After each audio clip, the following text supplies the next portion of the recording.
Hi, I'm Carla. This was supposed to be my safe place, the house my father left for me, filled with memories and promises, but somehow it turned into something else. A battleground where betrayal lived in the walls and family loyalty meant nothing. How did it end with my own mother selling the only piece of home I had left? Before we dive in, have you ever trusted someone so deeply, only to realize you never really knew them? Let me know in the comments below. The boards creaked under my feet as I crossed the threshold, that familiar groan of old wood greeting me like a ghost of the past. Dust floated through the narrow shafts of light coming from the stained glass windows, casting broken colors across the faded walls. It had been years, but the house still smelled the same, a blend of cedar and something faintly sweet, like a memory that refused to let go. I walked slowly through the rooms, my fingertips trailing over chipped paint and dented corners. Every scar in this house had a story, and most of them included me. Yet standing here now, it didn't feel like home. It felt like a museum curated by strangers, preserving only the pieces they deemed acceptable. Down the hall, laughter echoed from the dining room. I paused, tightening my grip around the sweater sleeves I kept folded across my chest, and forced myself to walk toward the noise. Dinner was a strained affair, the clinking of forks against porcelain louder than any conversation. Darla raised her glass mid-toast, her smile too wide, too polished. "We're so blessed to have Carla staying with us for a little while," she said, her voice dripping with honey and arsenic. "You know, until she figures out what's next." A ripple of polite chuckles rolled around the table, and I caught the brief flicker of side glances between relatives. I bit the inside of my cheek until I tasted blood, refusing to let them see the sting that lashed across my chest. Later that night, as I retreated to the small bedroom tucked at the back of the house, I found it. A flyer shoved hastily under my door. "Estate clearance sale. Everything must go." Highlighted in yellow were miscellaneous keepsakes and antique furniture, things that sounded suspiciously like my childhood desk, my mother's old jewelry box, the quilt I spent months sewing with my grandmother. I stood in the center of the room, flyer in hand, breathing in shallow gasps. My things, being sold off like they were nothing more than clutter. Sitting on the worn edge of the bed, I let the paper fall to the floor. Memories crowded my mind, uninvited and relentless. Birthdays where my presence was an afterthought. Graduations where my seat remained empty because Darla forgot the time. Small moments when I was reminded, sometimes subtly, sometimes with a slap of reality, that love here had conditions. The night grew colder. I wrapped myself in an old cardigan, the sleeves too long, swallowing my hands whole. I stared at the closet across the room, something gnawing at me. Dragging myself up, I opened the door, and my stomach dropped. Entire sections of my belongings were missing. Trinkets, books, the blanket with my initials stitched into the corner. Gone. Gone without a word, without a goodbye. I bent down, picking up the crumpled flyer from the floor, my fingers tightening around it until the edges cut into my palms. In the dusty reflection of the closet mirror, I caught my own eyes, steady, burning, unflinching for the first time in too long. "If they think they can erase me quietly," I whispered to my reflection, voice shaking but growing steadier with each word. "They have no idea who I've become." The storm came fast, as if the sky had decided it was done pretending to be kind. Heavy raindrops smacked against the stained glass windows, warping the colors into something almost grotesque. I stood in the narrow hallway, arms crossed against the cold, a tightness blooming inside my chest that had nothing to do with the weather. The house felt different today, like it was slowly pushing me out, one creaking floorboard and drifting draft at a time. A heaviness clung to the air, and no matter how many layers I wore, it sank into my bones. I went to the kitchen to make tea, seeking something, anything that felt normal. As I passed the side door, something caught my eye through the glass. A soggy cardboard box sat half collapsed on the porch, rain hammering down on it mercilessly. I don't know why I opened the door. Maybe a part of me already knew. I knelt, heart pounding against my ribs as I peeled the damp cardboard apart. Inside, a jumbled mess of papers. Tax forms, my birth certificate, old letters, bank documents, all tossed together like trash. My name, smudged and running with the ink. My fingers trembled as I picked up a ruined envelope. There was no mistaking it. These weren't forgotten things. They were mine, and someone wanted them gone. I gathered the dripping papers into my arms and stumbled back inside. The kitchen felt colder now, the storm outside finding its way into the very walls. Spreading the documents across the table, I tried to dry them gently, but the damage was done. That's when I noticed it. The tiny changes. A signature altered here, a property record corrected there. At first, my mind scrambled for rational explanations. A clerical error, misfiling? But deep down, I knew. This wasn't a mistake. It was a message. Darla hadn't just decided to get rid of me. She was rewriting me out of the story altogether.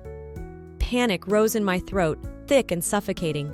But it cooled just as quickly into something sharper, something more dangerous. I sank into a chair, soaked to the skin, papers clutched in my fists.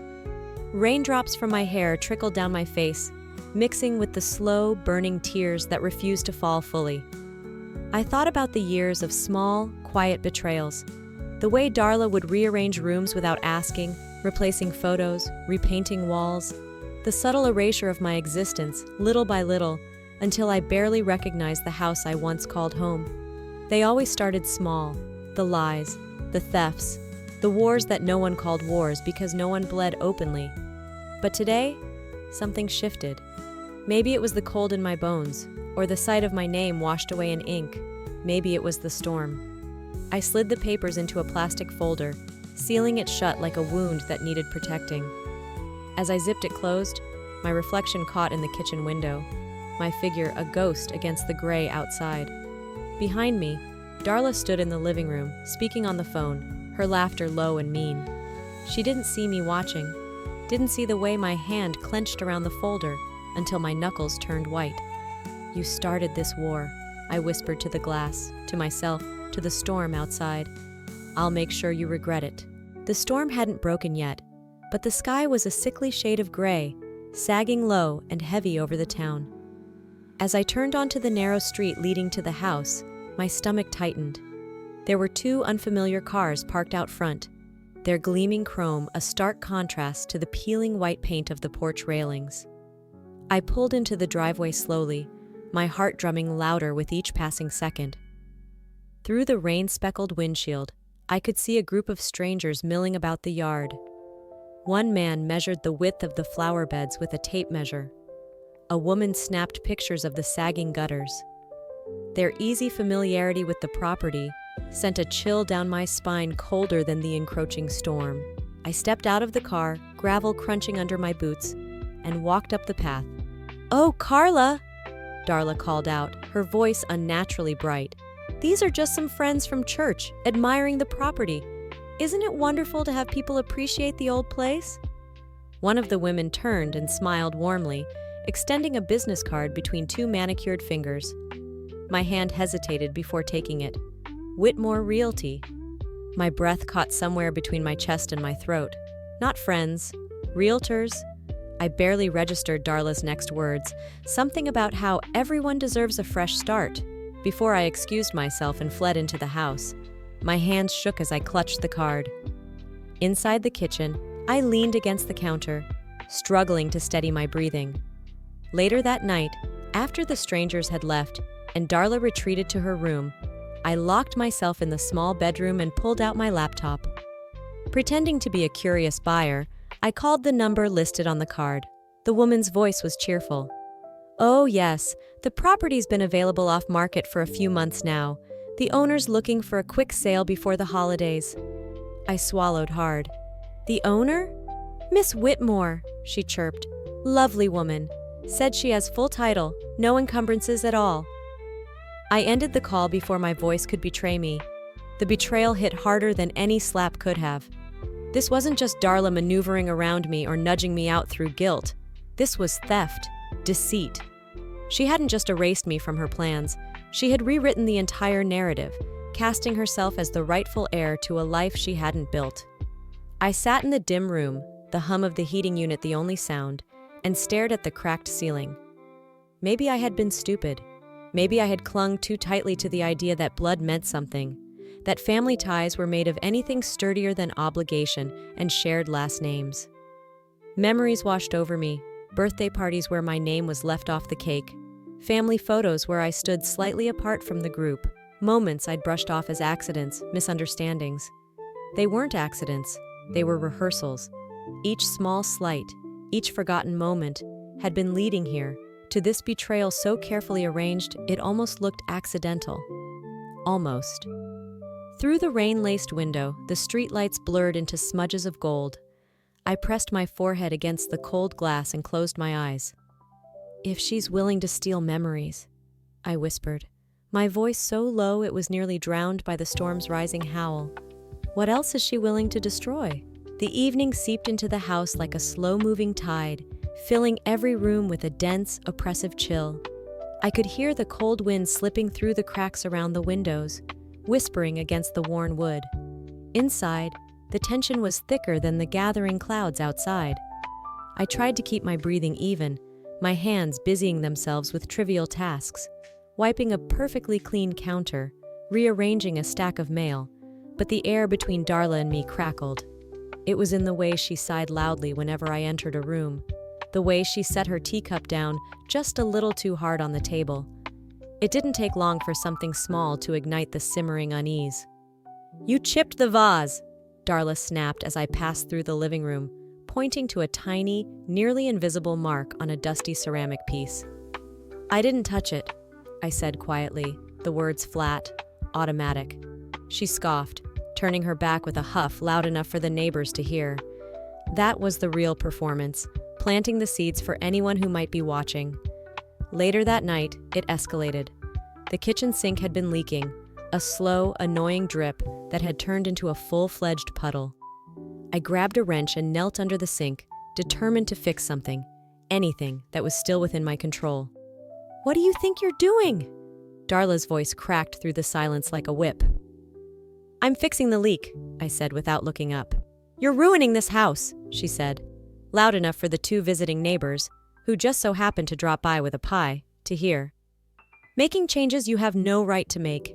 You always did think everything should revolve around you." I sat back on my heels, the wrench slipping from my fingers onto the wet floor with a clatter. The neighbors exchanged an awkward glance before pretending to admire a cracked teapot on the counter. The humiliation burned hotter than the anger rising in my chest. I cleaned up silently, biting back every retort that clawed at my throat. It wasn't until later, after the neighbors had left and the house settled into a brittle silence, that I overheard her. Through the thin walls, I heard Darla's voice, low and deliberate, speaking on the phone. "Yes," she said, her tone dripping with false concern. "My daughter caused significant water damage, completely negligent. We may need to file an insurance claim." I pressed my hand against the wall, the world tilting slightly under my feet. She wasn't just erasing me, she was framing me. The realization hit harder than the betrayal itself. She wasn't content with pushing me out. She needed to paint me as the villain in the story she was writing. I stormed outside into the backyard, the air biting against my skin, the wind tearing at my hair. Autumn leaves clung to the dying grass like forgotten promises. I gripped the wrought iron railing of the porch until my knuckles turned white, letting the cold ground me, anchor me. For a few minutes, I allowed myself to feel it all. The humiliation, the grief, the devastating loneliness, and then I let it harden into something else. That night, for the first time, I locked my bedroom door. I pulled out a blank journal, the leather cracked from years of neglect, and began documenting everything. Every conversation, every look, every missing item. I took photos of every room, every scratch on the walls, every crack in the windows that she might one day blame me for. I wasn't going to run. I wasn't going to plead. If Darla wanted a battle, I'd be ready to burn the lies down to the foundation. The house felt even smaller than usual, crammed full of folding chairs and mismatched platters of food that no one really wanted to eat. Rain tapped steadily against the windows, a dull percussion that filled every awkward silence between strained conversations. The sky outside sagged under the weight of thick gray clouds, but inside, the real storm was already gathering. I hovered near the entrance, wishing I could disappear into the woodwork. The stares started almost immediately, furtive glances that darted away when I caught them, whispered conversations that fell silent as I passed. Darla, of course, floated from group to group, her smile bright and brittle. She touched shoulders, laughed a little too loud, made sure everyone felt just comfortable enough to stay and uncomfortable enough to stay wary of me. Dinner was a performance. Seated at the long dining table with its stained white cloth, I listened as Darla lifted her glass in a mock toast. "It's just so wonderful to see family together," she said sweetly, "especially when some of us have had a harder time finding our way in life." A ripple of polite chuckles followed. My stomach twisted. "You know," Darla continued, turning her gaze pointedly toward me, "it's not easy living off others' kindness indefinitely. But we all make sacrifices for family, don't we?" Heat flushed up my neck. My hands curled into fists under the table, nails digging crescents into my palms. Around me, no one said anything. No one stood up. Some shifted uncomfortably. A few smiled weakly, as if sharing an inside joke that wasn't meant for me. I forced myself to chew, to swallow, to keep my face blank even as humiliation bloomed hot and raw beneath my skin. After the plates were cleared and the wine flowed freer, the real whispers began. I caught snippets as I moved through the room, the little landmines Darla had planted earlier in the evening now bearing poisonous fruit. Still not working, poor thing. Never really fit in, did she? Ungrateful after everything. The words stuck to me like wet leaves, impossible to brush off. I stood by the sliding glass door, looking out into the misty backyard, pretending not to hear, pretending not to feel every barb sinking deep. Lonely didn't even begin to cover it. Lonely was manageable. This was something else, being erased from a family that had never fully welcomed me to begin with. I stepped outside into the cool autumn air, the door whispering shut behind me. Fog clung low to the ground, blurring the boundaries between lawn and sky. For a long moment, I stood there, head bowed, the weight of their words pressing down on my shoulders. Maybe they were right. Maybe I didn't belong here anymore. But then I thought about the house, about the blood and sweat that had gone into every beam, every nail, about my father's calloused hands fixing the porch swing, about the nights we sat on the steps counting stars through the trees. This was my home, and no one, not Darla, not the simpering relatives, not their whispered judgments, was going to take it from me. As I turned back to the house, my reflection caught in the glass, pale, tired, but steady, stronger than I had ever given myself credit for. At the threshold, I paused, letting the cold sink deep into my bones, steeling myself for what was coming.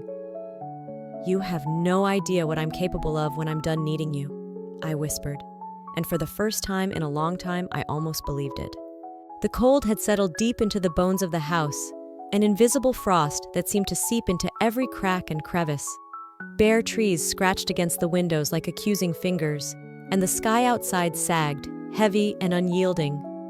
I sat at the kitchen table, a stack of bills spread out before me. Something didn't add up. Notices were missing.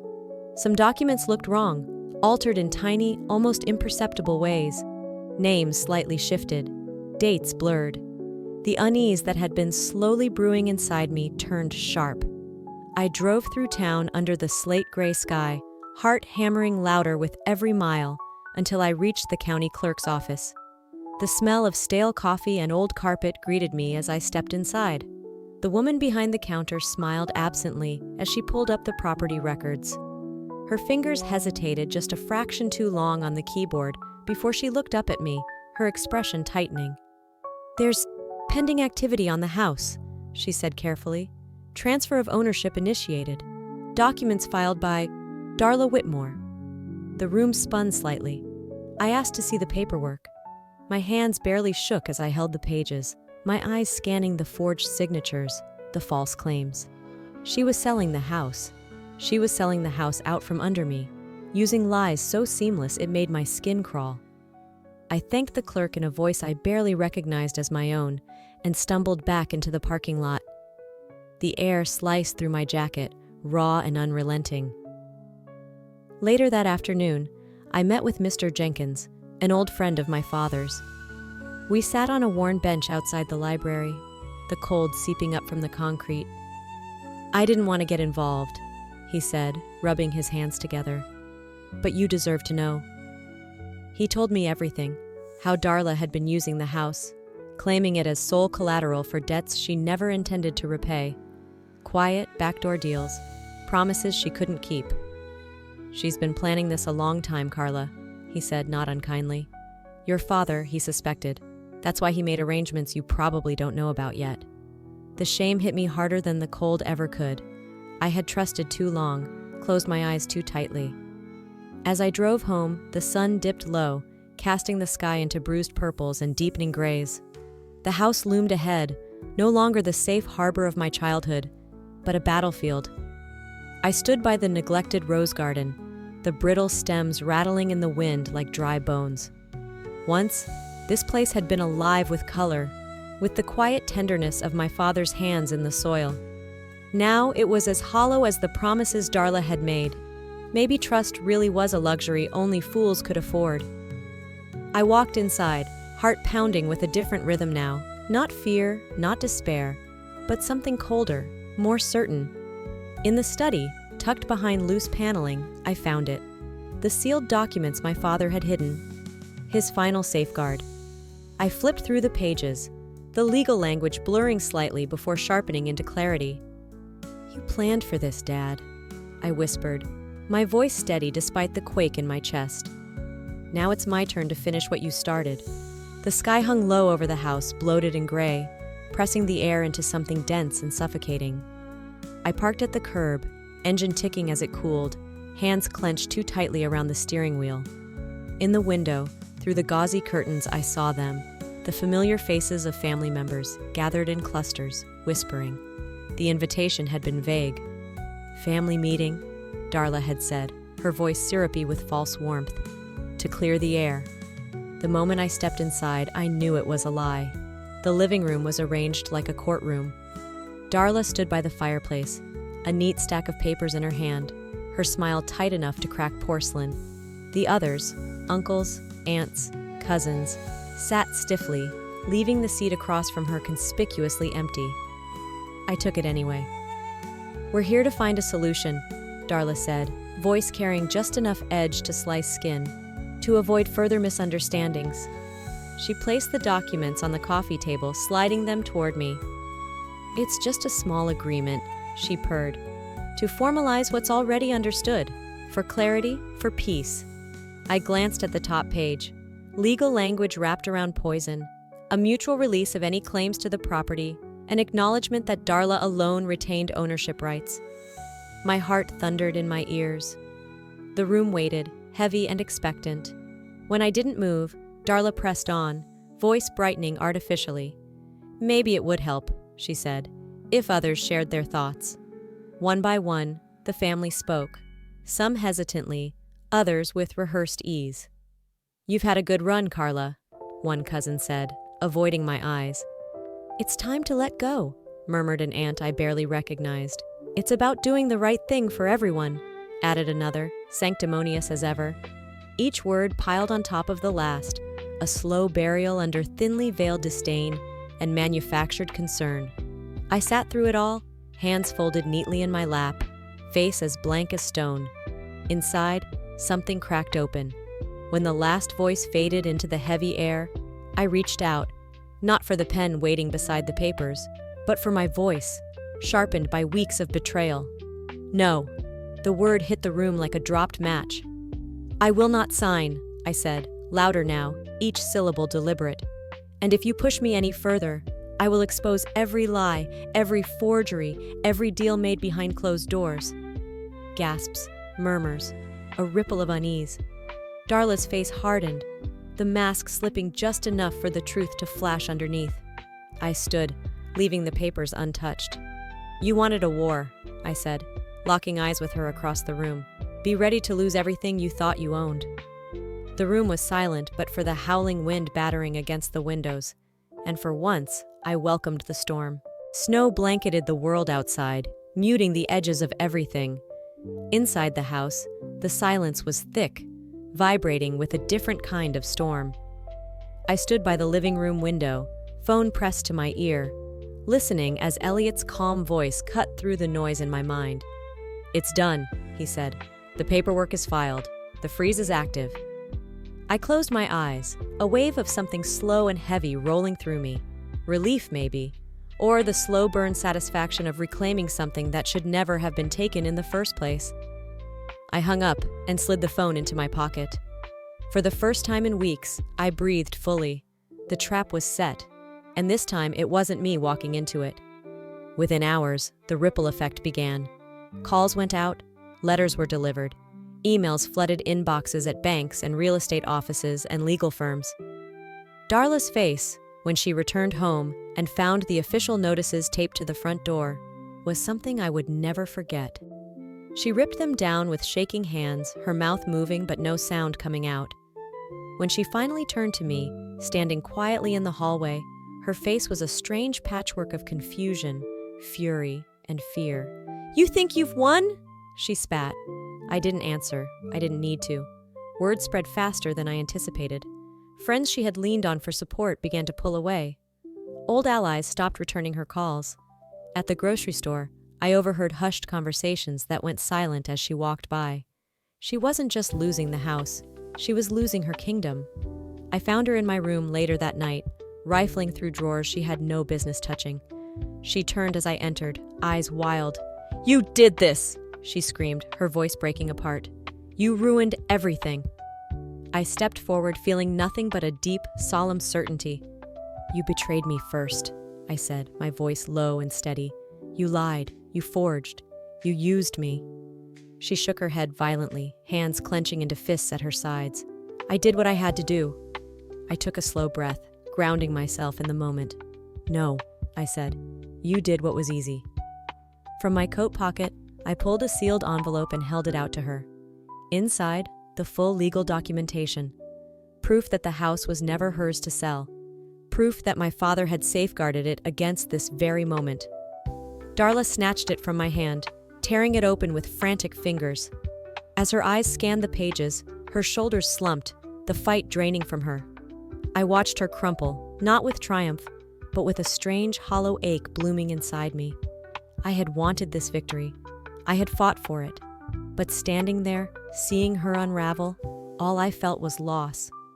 "You lost more than a house today," I said quietly, turning toward the door. "You lost the one person who ever tried to forgive you." I didn't wait for her response. I stepped into the hallway, leaving the broken pieces behind, snow swirling outside like silent applause. The snow had begun to melt in thin, reluctant patches, leaving behind slick ribbons of mud along the walkway. From the window, I watched Darla's car back out of the driveway, the tires sliding slightly before catching on the icy gravel. She didn't look back. Neither did I. Her departure should have felt like a victory parade, but it didn't. It was quieter than that, heavier, like a closing door that echoed too long in an empty house. I stood by the window long after her car disappeared down the road, the pale winter sunlight catching on the dust motes suspended in the cold, still air. This wasn't triumph. It was survival. It was breath and bruises and moving forward because stopping was no longer an option. For the first time in what felt like a lifetime, the house was mine again. It didn't feel triumphant, though. It felt hollow, like walking through the abandoned shell of something you used to love. I spent the morning repairing small things, tightening loose doorknobs, oiling stubborn hinges, patching tiny cracks in the faded walls. None of it was urgent. None of it would impress anyone, but it was mine. Every nail, every brushstroke, a quiet act of reclaiming. In the backyard, the soil was still frozen in places, but I dug anyway. My fingers ached from the cold as I planted new rose bushes in the skeletal remains of the garden my father once tended so carefully. Tiny acts of hope. Tiny stitches in a heart still learning how to heal. Later, as twilight bled into the horizon, I wandered into the attic. Dust clung to every surface. The air smelled of old wood and forgotten summers.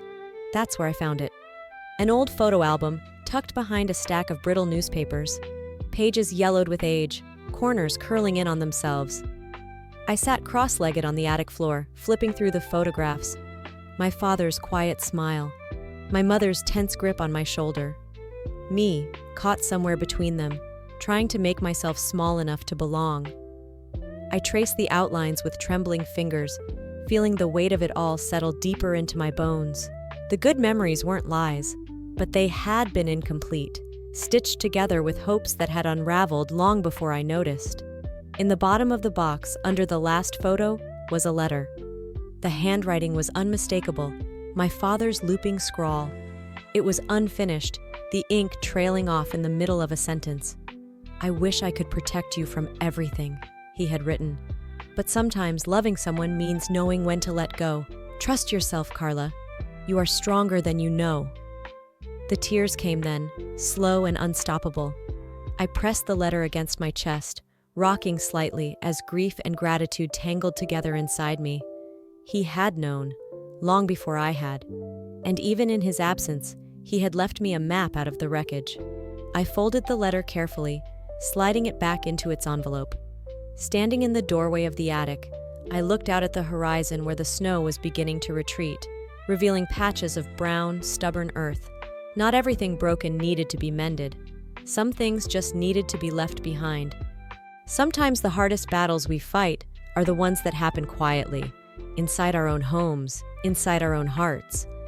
If there's anything I've learned from this journey, it's that standing up for yourself doesn't always look like shouting or slamming doors. Sometimes it looks like planting roses in frozen ground. Sometimes it's just refusing to disappear when someone else tries to write you out of your own life story. You don't have to justify your existence to anyone. You don't owe loyalty to people who see you as disposable. Protect what matters. Protect yourself. I wonder, have you ever faced a moment where you had to choose between keeping the peace and keeping your soul? I'd love to hear your story. If this video touched your heart, leave a 1 inch in the comments or tell me where you're watching from. If it didn't, that's okay too. Let me know why and where you're tuning in. And if you believe in stories that heal, empower, and make you feel less alone, don't forget to subscribe to the channel so you won't miss the next one. See you soon.